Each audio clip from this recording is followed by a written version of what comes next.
Welcome to the Port City Plate Podcast, presented by Bienville Bites Food Tour. The Port City Plate Podcast, serving up the food, history, and people of Mobile, Alabama for people who love the Port City. I'm your host, Chris Andrews, and what an exciting episode we got today. We got a culinary mastermind sitting in with me today on the show. Rob Varner from Sheepshead Eats is joining us on the show. We're going to talk some food today, and I'm super excited about this one.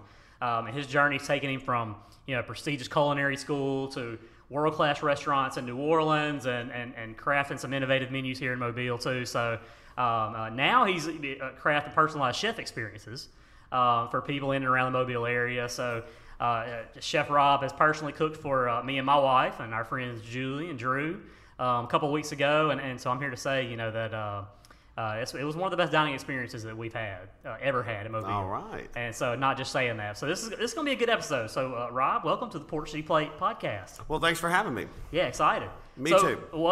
Tell me about your culinary journey. I mean, where did it begin? When was the moment you realized that you wanted to be a chef?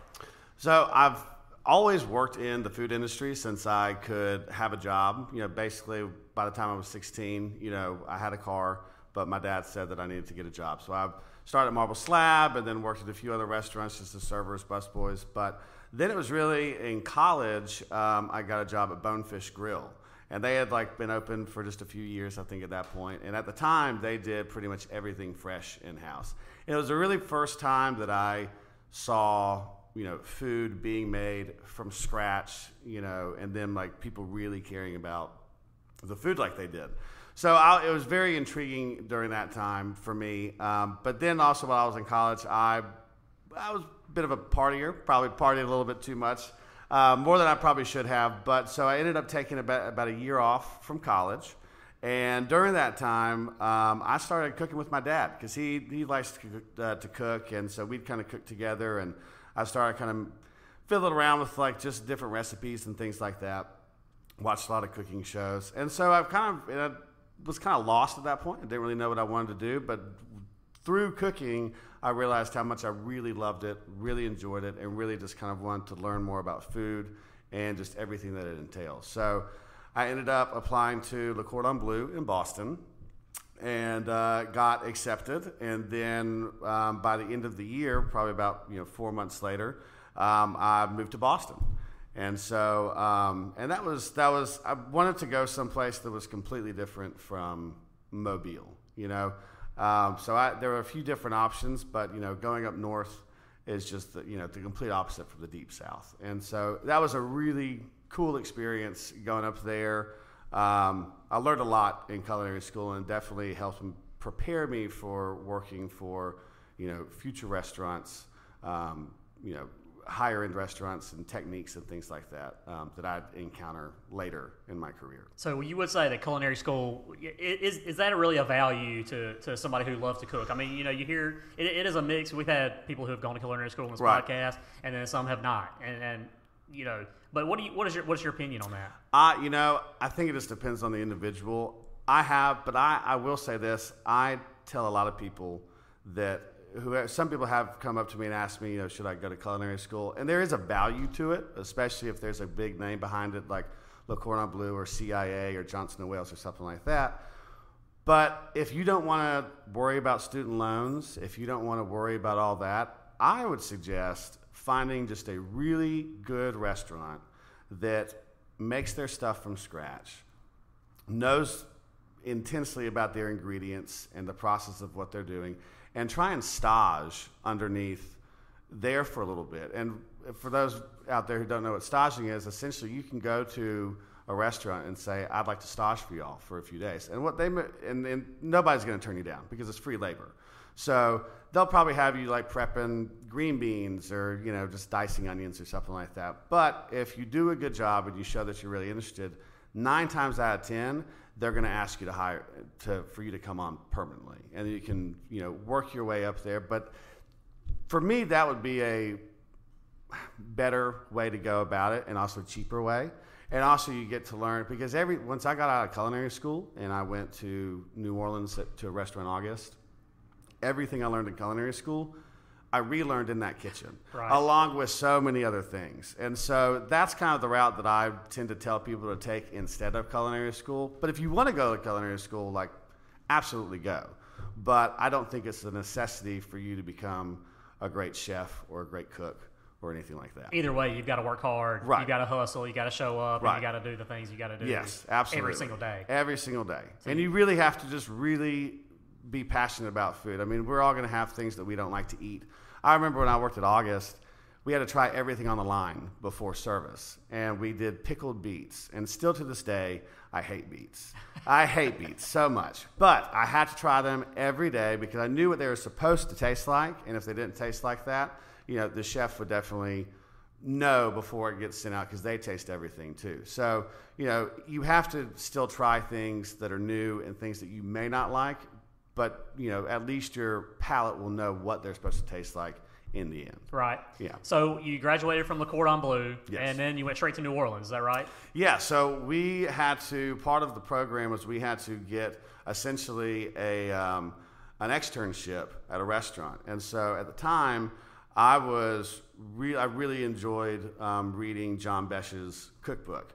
And this was before all this scandal, but we don't have to get all into that right now. But I really wanted to go work for him. And at August, because me and my parents had gone there a few months before when I was in town for, I think it was summer break or something like that. And the food just blew me away. It's still probably in my top 3 best meals I've ever had.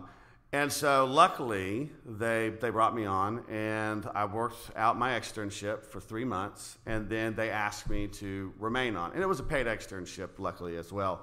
But they asked me to stay on, and I stayed on there for probably about a year and a half before I ended up going to GW Finn's and working there for a little while. Okay. Yeah, and then before moving back to Mobile. Right. Yeah. And we'll circle back to your time in Mobile a little bit later. But so tell us about Sheepshead Eats. I mean, what kind of inspired you to you create personalized dining experiences for people? Yeah. So it all started during the pandemic. I was running a kitchen at Game Over Retro Pub, and the pandemic hit. Everything shut down. Just like everybody else, we tried to get people in before like the actual mass shutdown happened. But so we ended up shutting down like everybody else, and then the owners decided not to reopen. So at that point, I was on unemployment for a little bit, but I know I wanted to get back out and work. But I couldn't really think of, just because of the time period that it was, I couldn't really think of anywhere that just really stood out to me where I just really wanted to go and work. So my now wife, Raven, she suggested that we start a personal chef business, or that I start a personal chef business, because she still had her job. And so that's exactly what I did. So she helped me with, putting the website together, the social media, everything like that. But we knew that people were getting tired of eating out. They were tired of cooking for themselves. And we wanted to bring that restaurant experience to people in the comfort of their own homes, especially during a time where, just there were so many uncertainties and just people were not at their best, just because of everything that was going on during COVID. And so that's kind of what inspired us to get it started. And it took us about 2 or 3 months to kind of get everything up and going. And then when we were supposed to finally launch, we were supposed to launch, I think it was June 1st, and I ended up getting COVID. So, excuse me. So we had to push it back for another month. But then we finally, did our very first dinner. I think it was like July 2nd.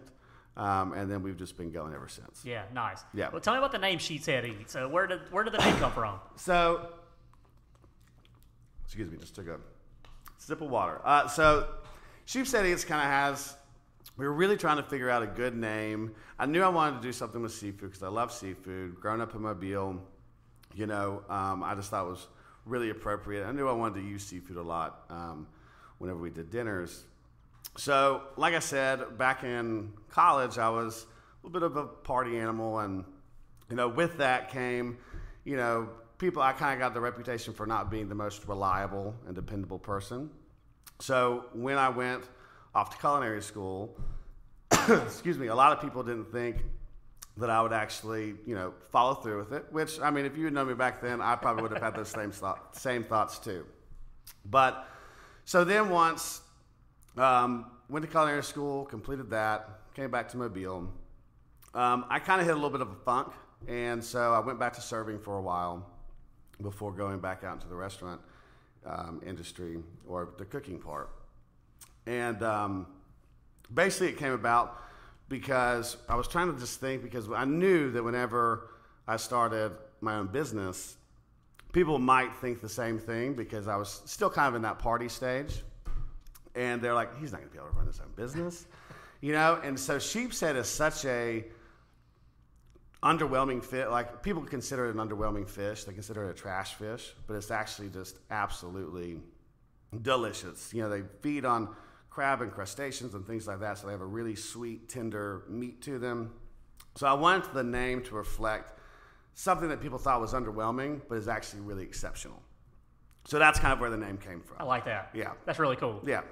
What were some of the challenges you faced when first getting started? I mean, there had to have been, like I said, you didn't have any business experience at that time. So right. Some of the steps, what were some of the challenges you had? Well, luckily, my wife is really good at businesses. You know, she works for a major hotel chain, IHG. And so she's really good at dealing with that side of things. So she helps me a lot with setting up the website, the social media, and getting all that done. And then also, you know, helping me with budgeting, things like that. And at first, you know, we just started buying things from, you know, like Publix or Rouse's or Walmart, things like that. And so, but then as we started growing, you know, we got a Costco membership and a Sam's membership and things like that. But it's honestly just been a very slow process and just kind of trial and error. You know, whenever we first started, we had a section on our website where, you know, we thought that it would be cool for people to be able to order, you know, sauces or dumplings or things like that, you know. But it didn't really take off the way that we had hoped. So we kind of just reconfigured some things and kind of took that away and just started like focusing just on the dinners and the birthdays and the anniversaries and things like that. And so that's kind of how that came to fruition. And now, you know, we do weddings, and we did our first Mardi Gras ball last year, and we got 2 balls that we're doing this year, and fundraisers and things like that. So, you know, it's just kind of been a slow progression and just kind of a trial and error to see what works and what doesn't work. Yeah, our stories are a lot alike, I think, when it comes to that. We didn't have any business experience either when my wife and I started the Ample Bites tour. Right. And so she has definitely led me down that road when it comes to, like I said, the social media and some of the business behind the scenes stuff that, right, you know, that are mundane and you have to be smart at. Oh yeah, yeah. And this honestly, not my strengths.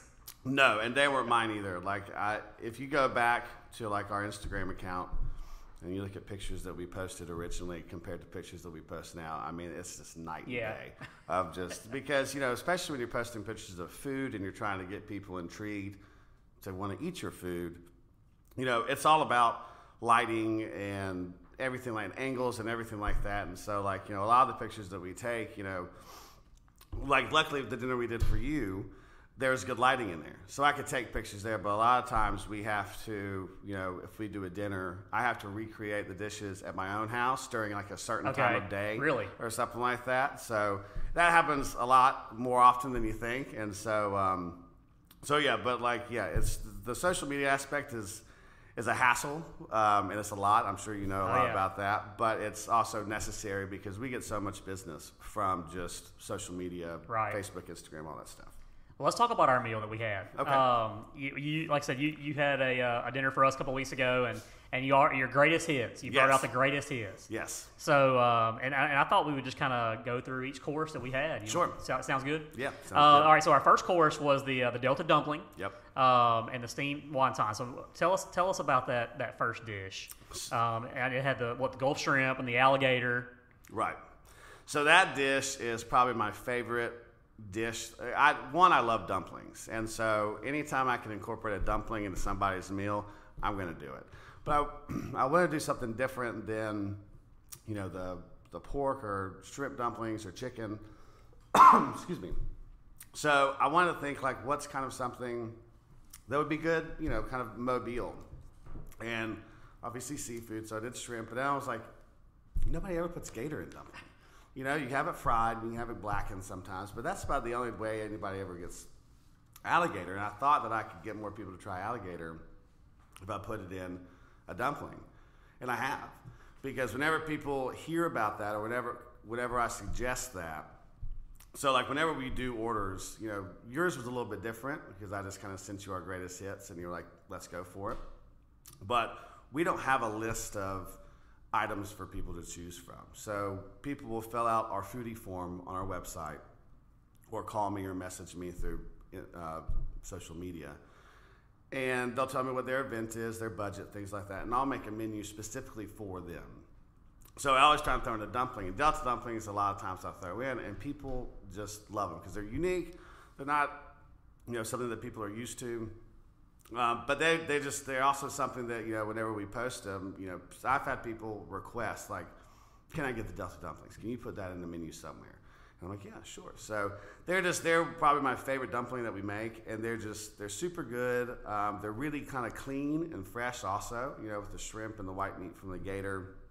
And then, you know, the sauce that goes with them kind of changes up a little bit, but the sauce I gave you guys is our homemade ponzu sauce that we do. And that's usually what I serve them with, but every once in a while I'll switch it up. But I wanted to give y'all the OG. That sauce was legit. Good. It was so good. Yeah. And that was our favorite dish. I mean, that was pretty unanimously. That was course number one was it. That was the dish of the night for sure. For sure. Where'd you get the alligator meat? So the alligator meat I got from Rouse's. Okay. They source their alligator meat from Louisiana. It's hard to get, you know, unless you know a hunter who's hunting during alligator season. You don't see alligator meat. No. Very often. No. So, but it is more places than you think. Like they sell alligator meat in Walmart. They sell it in Winn-Dixie and Publix and things like that. But I got mine from Rouse's because I know I've used their alligator meat before they get theirs in Louisiana. Right. And it's always really good. But I got my shrimp from Spring Hill Seafood off of, I think it's Mobile and Florida Street. I think. But yeah, so that's where, off Spring Hill. Spring Hill Seafood is where I get my shrimp from. Second course was boudin stuffed shrimp. Yeah. And it had a little spicy peach Jezebel sauce on it. That was really good. Tell us about that one. So that's another one of obviously our favorites that we do, and also a lot of people that request it because a lot of times you get shrimp fried or grilled or something like that, but they're just the tail or, you know, just the meat of the shrimp. But I think it's a really cool looking dish because you get the head, you get the tail, and they're fresh shrimp, locally caught here. And then the boudin we also get from Rouse's because they have just really good boudin. I mean, it's from Louisiana and they just know how to really do it really well. Yeah.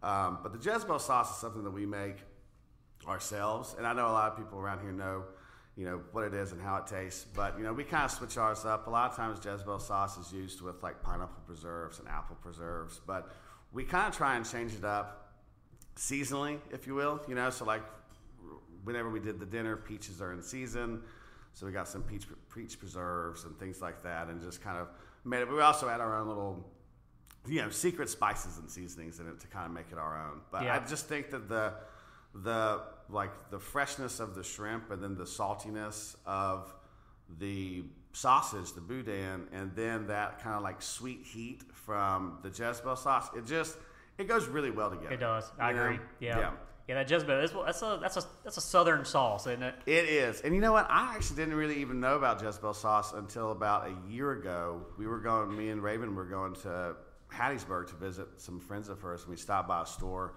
just to get some wine and meat and cheese and stuff like that. And I was walking down the aisle to get like some condiments for all that, and I saw like a little jar of Jezebel sauce, and I'm late to the game because I looked it up, and apparently it's just this classic Southern sauce that's been around for ages. And I'm like, man, I'm late to the game on this, but it was delicious. Yeah. And I was like, I'm going to recreate this one day. And you don't see that at a lot of restaurants. No, you don't see that.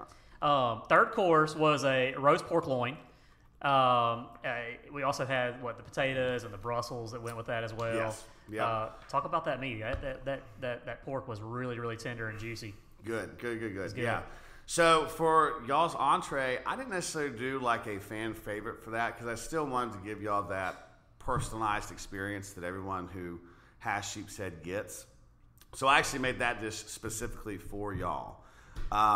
So yeah, the pork, you know, I'm a big believer. There's a lot of chefs out there who don't like thermometers, who think they're too good for thermometers. No, thermometers are my best friends, and so are timers, because I'll put something in the oven and completely forget about it because I'm working on something else, or whatever it may be. But yeah, I've kind of gotten used to pork loins because a lot of times people do like a good pork loin, especially whenever it's done right. So that pork loin, we just kind of marinated for about 24 hours and did some different herbs and seasonings and things like that. And then the Brussels sprouts were just simply just roasted, salt, pepper, a little bit of oil. And then those potatoes, those little gemstone potatoes, one, they just look really good, but also I feel like, there's something about having, instead of getting whole potatoes and chopping them up into cubes or things like that, if you get those little gemstones and you bake them just right in the oven, you get that crispy outside, but then it's just that pillowy, just melt in your mouth potatoes, in the end. And then I think we tossed yours with some black garlic. That's right. As well. Yep. So and I didn't make the black garlic, but you can. It's a lot of these kind of foreign ingredients, not foreign necessarily, but just kind of more high-end ingredients, I guess, you're starting to see more and more of in grocery stores. Just because I think people are starting to become more adventurous with what they eat. And so, I definitely wanted to kind of incorporate that because I think that black garlic just has a good, just a good bite to it, especially, whenever it's just lightly tossed with potatoes or French fries or, whatever it may be. And there was like a peach sauce on top of the pork as well, right? Pecan peach gastrique. Okay. Yeah.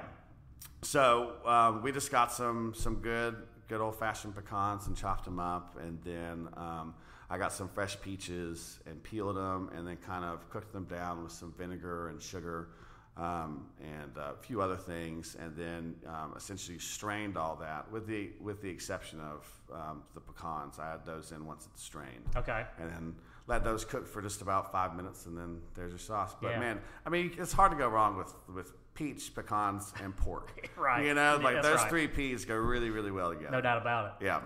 Our fourth course was the king cake bread pudding, and that was really good too. What inspired you to kind of branch out and create a king cake bread pudding? I hadn't seen that. So I'm not a baker at all. I have a few things in my repertoire, but I'm not a baker. I'm not a fan really of baking. But one thing I do like, and one thing I've gotten really good at, is bread pudding. And I never really was a fan of bread pudding until a few years back.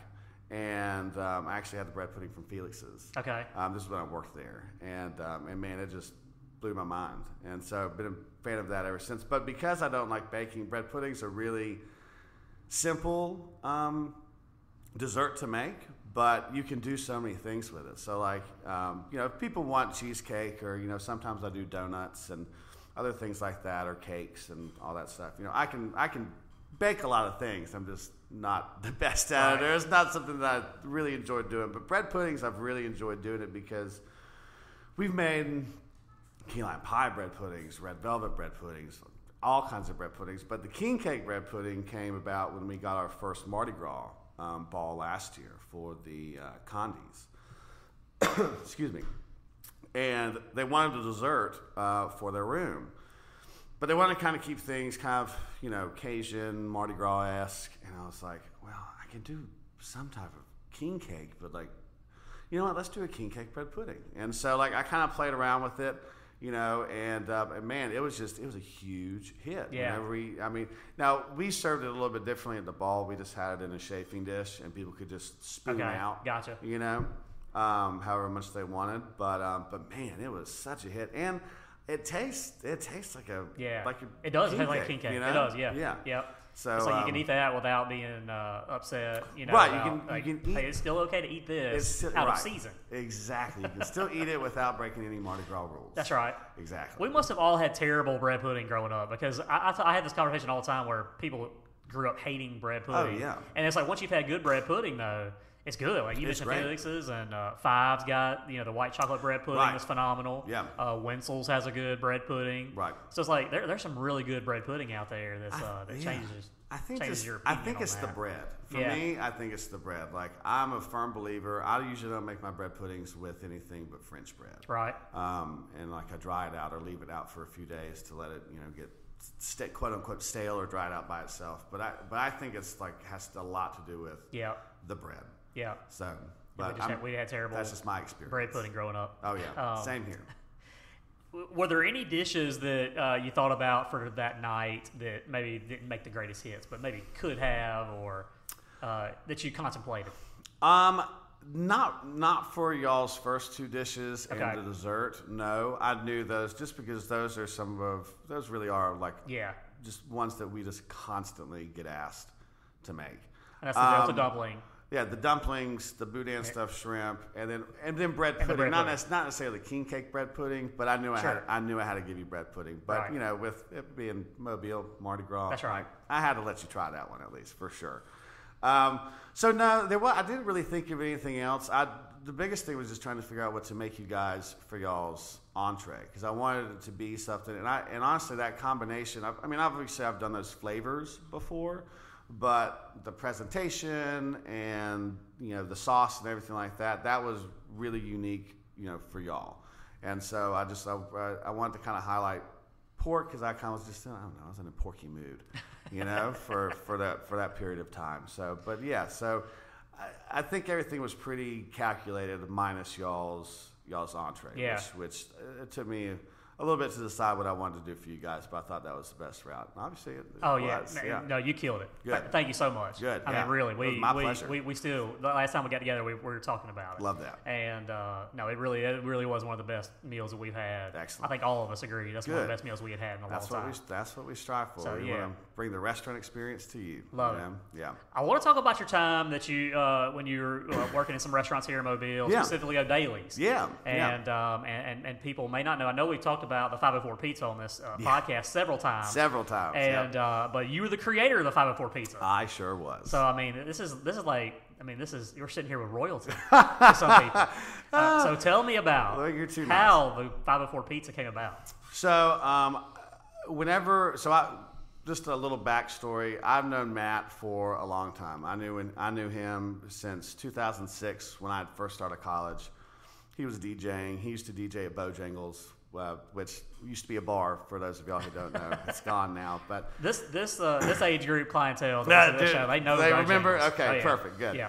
So, but that was kind of the place where we would go and hang out, whenever we would want to go out. So he would DJ there a lot, and he ended up being roommates with some of my good friends and things like that. And so I kind of got to know him over the years. And whenever he bought O'Daly's, and then, he had O'Daly's, and then whenever he opened up Draft Picks and the other bar, I remember I walked in. I think I was in town from Culinary school, just visiting for a few days.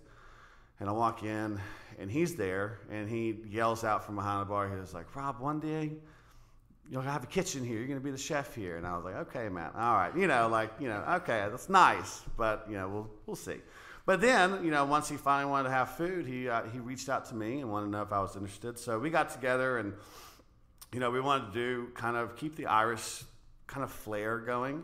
But he really wanted. So we had, I think we had like Reuben wontons, and we had a really good burger with a Guinness glaze and shepherd's pie balls and all kinds. Oh, rest in peace, the shepherd's pie balls. R.I.P. Man, those are so good. So good. They were a pain in the butt to make. That's why they don't have them. That's why they don't have That's them. That's probably why they stopped doing it. That's right. It is. But no. So he wanted to also do pizzas, and I was like, okay. I had like zero experience with pizzas except for eating them.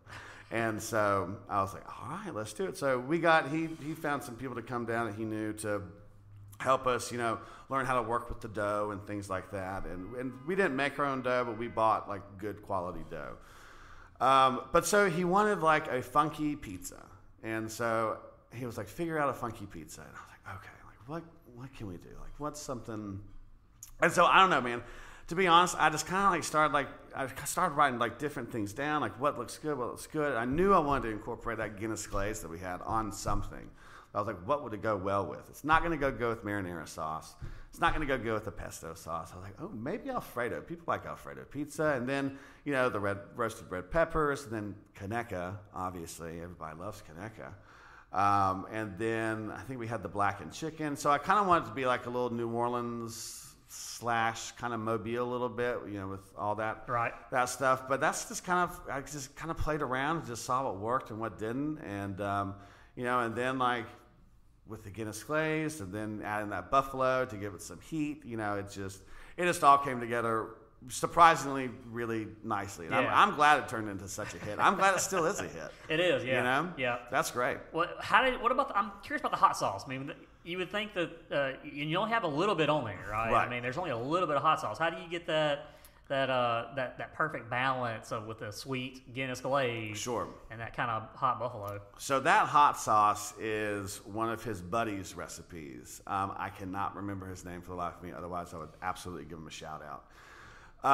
But that was his buddy's recipes sauce, and I think it was called the high note sauce. But anyway, the guys he gave us the recipe, and I'm not allowed to disclose the recipe, but it was a very good simple recipe though that I don't know, the ingredients that he put in there just really it wasn't too hot, but it just balanced out that sweetness of the glaze, and then like kind of the richness of the Alfredo sauce on there and all that stuff. So it did. So you never thought it'd be considered a kind of a cult legend, right? No, I didn't think it was going to take on a life of its own as it did. But man, I'm super happy it has though. How does that make you feel though? Like now that you're gone from there? Oh, it's great. Yeah, it's great. I mean, I knew that once I left, I'm sure the next guy who's coming to run it or woman who comes in to run the kitchen would change some things up.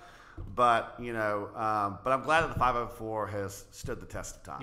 Yeah. Because there's a few things on there that I wish were still on there. Like the burger, the flagship burger, and the wontons is for me especially because I just love Reuben anything. But I'm glad the 504 pizza has stood the test of time. Yeah. That had to probably give you a little confidence going into Sheepshead Eats, right? I mean, a little bit. That yes. You could create something like that, and well, after I left Daly's, I went over and worked at the Renaissance for a little bit, and then hotel in corporate life wasn't for me all it's cracked up to be, and so I ended up applying for the job at Game Over because they were looking to kind of revamp their menu.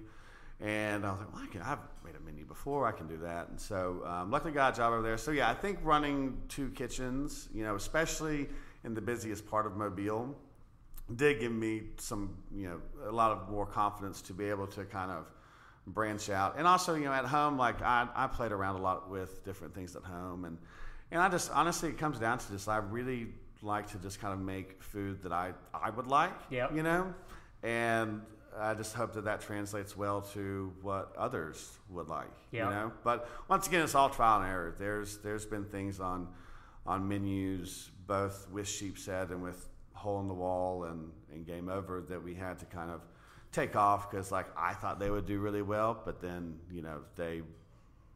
they were a dud. Yeah, you never know. Yep. Yeah. I want to talk about some of the other things that you mentioned. Your dinner parties and all these you mentioned a bachelorette party to me, right? Yes. Kind of like down at the beach that y'all did. Tell me about some of the other things, different experiences that you've been able to give. Sure. So we do a ton of bachelorette parties. That's probably like 30% of what we do. But one thing that's really cool, we did a bachelorette party. I think the one you're referring to was maybe a month or so ago. But we do cooking classes. So, a lot of times whenever people order pasta from us, and we make our pasta from scratch. And it's just something I really like to do. I think it's just that little extra step, just because you don't really get fresh pasta. There's not a whole lot of places, to my knowledge, around Mobile or Baldwin County that you can get fresh pasta that's not going to cost you an arm and a leg for it. And so whenever people do want pasta, we usually try and make it from scratch. And so people started they really loved the pasta whenever they had it, and they said, can I get the recipe? And I'm not one of those. It's like, no, you can't have the recipe. Like if you want a recipe for something, I mean, unless it's something like the Delta dumplings or something like that, I'll give you a recipe for it for sure. But so people just started asking, man, do you do cooking classes? And so many people started asking, do you do cooking classes? And it was mainly about wanting to make pasta. And so we decided to kind of see how that goes. And we put it on our website, and we kind of started advertising on social media. If you want to learn how to do cooking classes, let us know. And man, it just kind of took off. We probably do, it doesn't sound like much, but we probably do about 2 to 4 cooking classes a month. That's awesome. Yeah, and a lot of times it's just people who just want to get together at their home, do something new. Like we'll have, and it's very laid back. And bring aprons for everybody. You get a 10% off coupon for your next Sheepshead cooking class or dinner or whatever it may be. Right. And it's just really fun. And also for me, I'm very hands off with it because I feel like people have more fun when they're, I'll be there to guide you, but I think it's more fun for people to make their pasta, make their sauce, make their protein, but then I'll plate it all together and make it look nice and everything like that. But we also do, we did a dumpling making class one time where we made 2 different types of dumplings and 2 different types of sauces. And then sometimes a couple times people just wanted to know how to make, a meat and 2 veg and a sauce. Right. And we do that. So it's all very customizable and very personalized to whatever you want. I think those kind of experiences are not going anywhere. They're only going to continue to gain more popularity. Agreed. I mean, you're already seeing it with the Gen Z kind, right, where these kind of personalized experiences right, are very, very popular. So right, and compared to our dinners and things like that we do. And we try and work within people's budgets as well. Right. We'll do everything from a dinner for 2 to a wedding for 300. Yeah.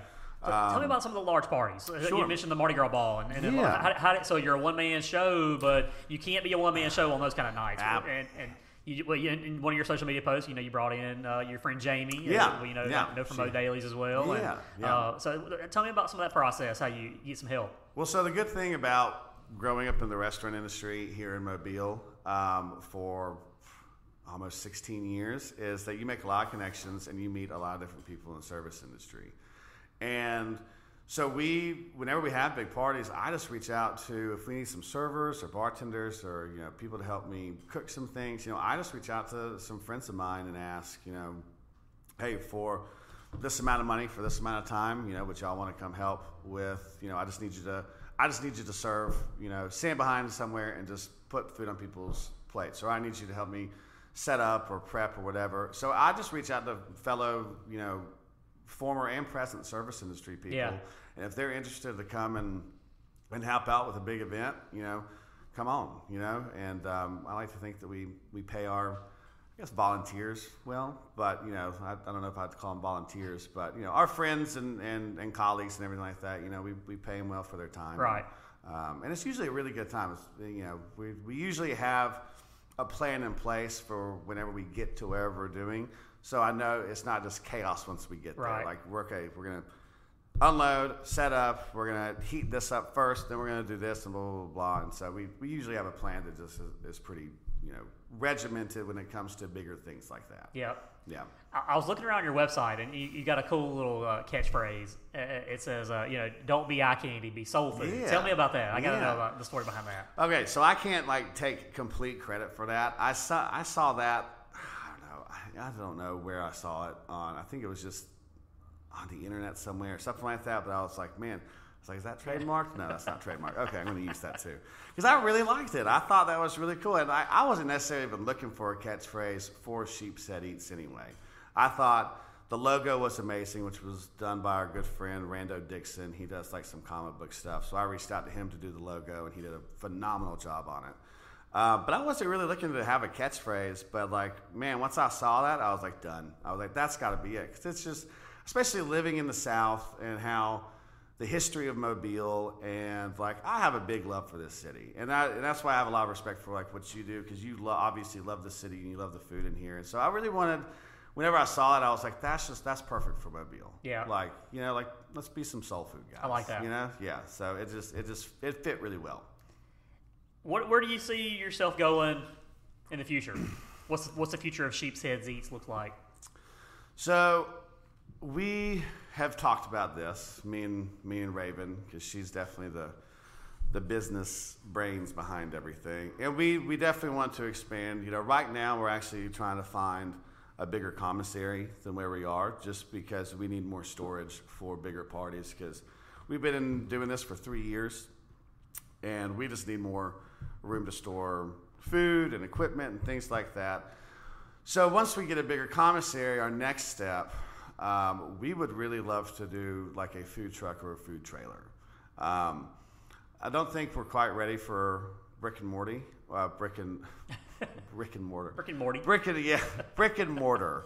I don't think we're quite ready for that yet. But definitely the food truck or food trailer is definitely where we want to be next, because one of the main reasons is that we can still do private dinners, we can still do Mardi Gras balls and bachelorette parties and birthdays and things like that and cooking classes, but we can also take it to the fishing rodeo or hangout fest or come down for Mardi Gras and park it somewhere, and or even just on a if we're off on a Friday or Saturday night, like let's bring it downtown. Yeah. And so that's kind of the next step that we want to take with that. I like that. Yeah, we need some good quality food trucks in Mobile. For sure. Definitely lacking in that department. That's cool. All right, we're going to do our meat and three segment, and then Chris's dishes. Okay. Before we do, though, I got something that I wanted to mention, and it's about the Food and Folly event that's coming up. Okay. And it's coming up September 21st. It's going to be at Fort Whiting. And so if you go to this event, they got food, they got craft beer, they got wine, all kinds of stuff. But it's going to help United Cerebral Palsy, and so this is the 14th annual event that they've had. Like I said, you can sample all kind of dishes from restaurants and caterers all across Mobile. We did it last year. You been? Okay, yeah. How was it? Tell us about it. It was very cool. I had done it once whenever I worked at the Renaissance, but we. They reached out to us and asked if we were interested in participating. They kind of told us, about it and the history of it, and it was very, very cool. There's a lot of great restaurants and chefs, and people that you wouldn't even know are around Mobile that are just putting out some phenomenal food. So it was really cool to be able to go in there and also just talk to other colleagues and chefs and restaurant owners and things like that.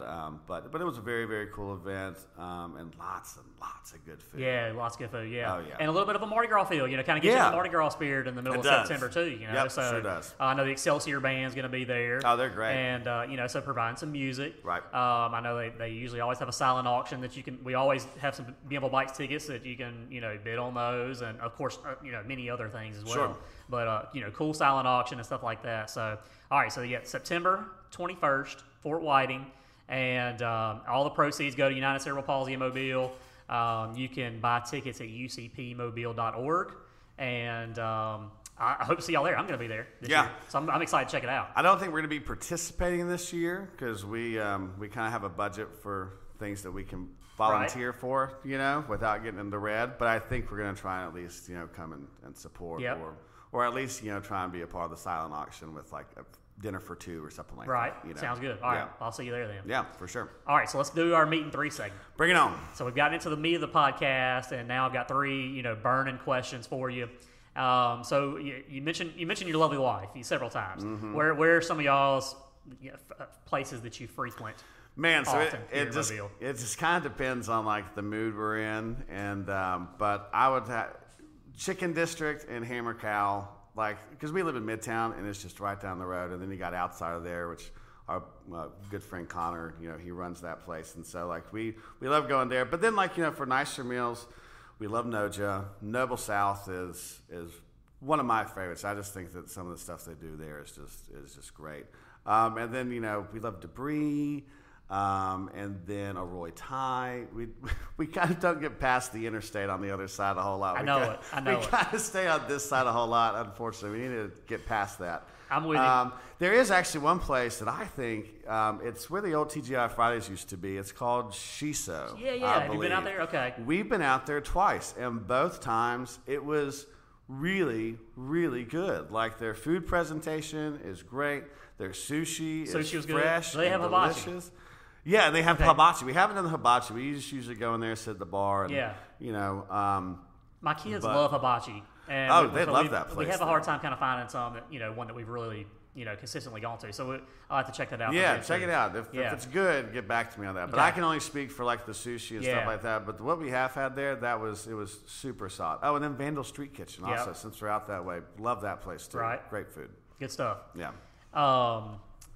What are some under the radar places? I mean, you kind of mentioned a few of those. A Shisho definitely qualifies that. But what about any other, maybe for food or drink, some under the radar places? So two I can think of.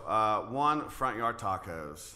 I mean that little food trailer. That's honestly kind of a little bit what inspired us to get a food trailer, because they do such a good job with what they do over there. And then consistent. Always consistent. So good. And then I don't know if I would call it under the radar, but Market by the Bay. Yeah. You've been there? Oh yeah. Had Michael on the podcast. You did, several episodes back. Yeah, we ate there for the very first time a couple weeks ago, and man, it's so good. It was so good. You remember what you got? Yeah, we got the seafood gumbo. Yeah, and that gumbo is so good. That was so good. I think it's the best gumbo on that side of the bay. I agree with you. To be completely honest, Yep. I think it's great. I haven't had one better in Baldwin County. Oh yeah, their pickled shrimp, phenomenal. I'm trying to think if there's any. I can't think of any more under the radar off the top of my head. Pot of pho. Okay. Love pot of pho. Yeah. Mm-hmm. Yeah. So those are good. Yeah, those would be my three, I would have to say. Also under the radar, I think, for Market by the Bay is their desserts. They have some of the best desserts. As well. Yeah. They're supposed to have like a really good banana pudding. Mom comes in and bakes their desserts and stuff for them. Yeah, banana pudding and different cakes and pies and stuff like that. Well, next time we're over there, we'll have to give that a shot. There's a cooler that you'll see right there in the dining room. Okay, cool. With all their desserts. All right, so excellent. if there's any left, that's where they'll be. Right. And there may not be. I know one time we went in there and there was like one piece of pie left out of all the desserts. Oh, I believe it. So they go pretty fast. Well, if their desserts are anything like their savory stuff, I know it's out of this world. You're a man of many travels, and been to a lot. Like you've been to Boston, been to New Orleans, so some big towns, big food towns for sure. What are some of your favorite food towns? Oh, New Orleans is number one. New Orleans one. Okay. Me and the wife go there at least 5 times a year. Yeah. And we just kind of bounce around and just go to different spots. And I hate to say this, I can't really think of a lot of places off the top of my head, just because we remember where they are, right, and not necessarily their names. But I would say New Orleans and Boston is a great food town. It's been a while since we've been up there, so once again I can't think of anything off the top of my head as far as name-wise to go to. I gotta get to Boston. I know there's so much history there for sure. Yeah, the history and like it's like a, I don't know. It's kind of like a.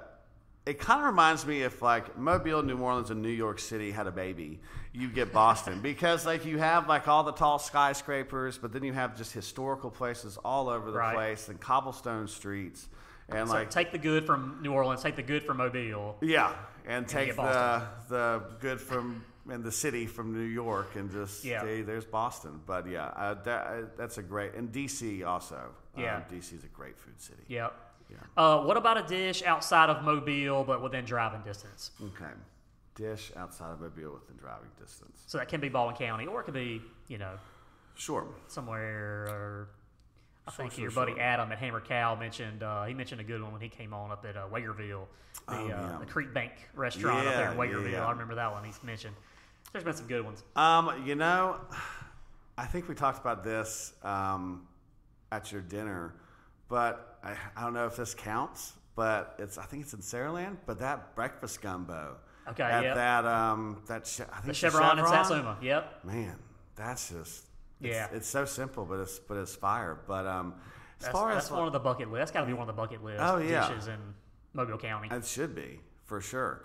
I'm trying to think. I know there's there is a over at I think what is it called? It's a restaurant over in Daphne, Southwood Kitchen. Yeah. So they're a little bit more, higher end, but they have a venison dish that every time I've been there, they've had it. So it may be a mainstay, it may just come and go, but man, if you ever get to Southwood Kitchen, they have venison on the menu. Okay.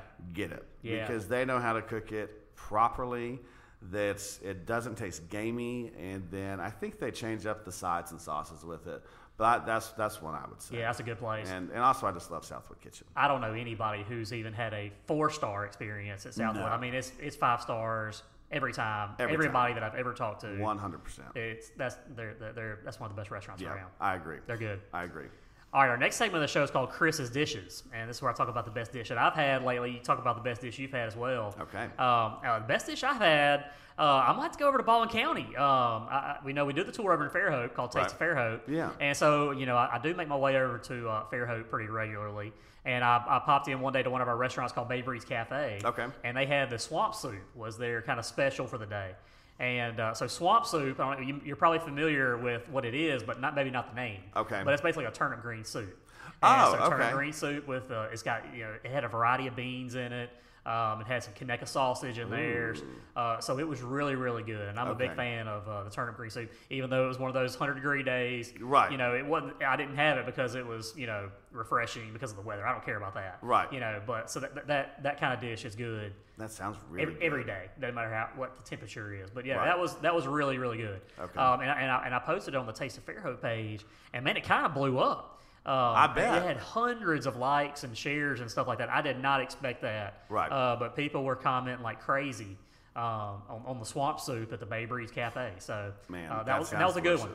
We'll have to go over there and give that a shot. All right, Bay Breeze Cafe is a good one. Bay Breeze Cafe. Yep. Got it. Do you have a dish that you've had lately? Yes. So, and this may have something to do with the fact that Beer Fest was the day before. But me and Raven and some friends went down to Beer Fest the next day.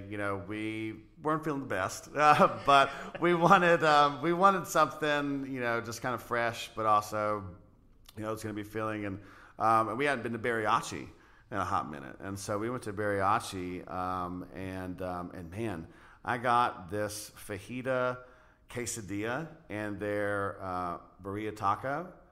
I mean, it's just it was so good. I mean, it wasn't too spicy, and it wasn't too cheesy, but it was cheesy enough. And the burrito taco was just, that meat was just tender, and the jus that you dip it in, it was just on that point. Sounds good. It was so good. Sounds good. So that would be my most recent really phenomenal dish. All right, good call. Yeah. I don't think we've mentioned Bariachi on the show before, so that's a good one. That's a good one. I mean, I miss mellow mushroom, but man, I'll take Bariachi though. I mean, they're solid. They're good. All right, that's a good one. Yeah. I got a little bonus one today for you too. Ooh, okay. A little bonus dish because Excellent. I just got back from I was invited to the grand opening at BBQ Chicken, which is a new restaurant just opened up on Airport Boulevard at the Pine Brook Shopping Center. Yeah. And so it's Korean fried chicken. Okay. Now, because I was invited, they had a variety of the different wings they have. They had a lot of fried wings. Some of them were hot. My favorite one was not really the hot ones. I had the honey garlic was my favorite out of the 4 that I tried. But they all had, I mean, it was just a variety. I mean, a lot of them were hot, like I said. Right. They all had really, really good sauces. But while I was there, I also got the kimchi fried rice bowl. Oh, yes. And it's so good. I had not seen that on any menu in Mobile. Yeah. So I had to get that and try it. And it was huge. It was a huge bowl of it. $12 for this huge bowl. I still got some left over that would be an entire meal of leftovers. Oh, I bet. But it was really good. So do you know if they make their kimchi like in house, or if they just buy some really good kimchi? I don't know if they do or not. They had several Korean dishes there on the menu, in addition, like I said, to the fried wings and stuff like that. So, but y'all should go check them out out there. Definitely check them out. Are they open? They're open. Okay, open. Yep, okay, they're open perfect. now. Nat was the owner, kind of talking to him and stuff like that. So, they've got locations all around the country and stuff. But he's a local guy here, and but I think it's it's good. Like I said, you can definitely expand our palate here in Mobile, For sure. And the more restaurants we get like that, I think that'll help expand, to other, if they do well there. Oh, I agree. Maybe we can see something like that downtown. Oh, right? yeah. And all throughout the city. I love that. So, yeah. Y'all go check them out. Like I said, Pine Brook Shopping Center. They're at BBQ Chicken. So definitely we'll give them a shout. Before we go, I wanted to make sure everybody knew exactly how they could order with you. So what is the best way to contact you? You mentioned you can do something for everybody's budget. Right. How does that process work? So you can message us through our Facebook or Instagram account, which is what a lot of people do. But the best way, just so we can kind of skip some steps, is to go to our website, which is sheepsheadeats.com, and go under. We have an event page, and then we have a personal chef page, and so we have a form on each of those that you can go on and fill out, and it basically just asks you, likes and dislikes of food, your budget, when is your event, where is your event, all these questions that I would normally ask you over the phone. So that's probably the quickest way and then after you do that, we'll give you a call and I'll talk to you in person and go more of the details and kind of get all that squared away. But yeah, I mean, it doesn't really matter. It's Facebook, Instagram, our website. Any of those are just fine. Okay. Yeah. And there's probably, I mean, you can do so many things. It'd be better to list things you could not do, right? Places that you could not cook. Oh yeah, well, I mean, and that's the thing is like we've traveled to New Orleans, to Birmingham, to Rosemary Beach, to Mississippi. We've traveled all over to cook for people. We just went to Lake Martin. I don't know, maybe a month ago for a bachelorette party. So so you want us to cook for you? We'll cook for you wherever you are. Sounds good. You got to call Rob. I'm telling you, it will be one of the best dining experiences that you've had in Mobile, Baldwin, anywhere. It doesn't matter, New Orleans, wherever. Yeah, like I said, it doesn't matter. So you're doing a great job. Thank you. Appreciate it. So are you, man. Appreciate it. Yeah. Thank you. Well, thank y'all for listening to the Porch City Plate podcast, and hope you continue to listen. And we'll be sharing some of these, pictures and photos from the dinner that we had on the page. And I'm telling you, like I said, you got a book with Rob, Sheepshead Eats. I think it's coming on. Yes. All right, we'll talk to y'all in the next episode.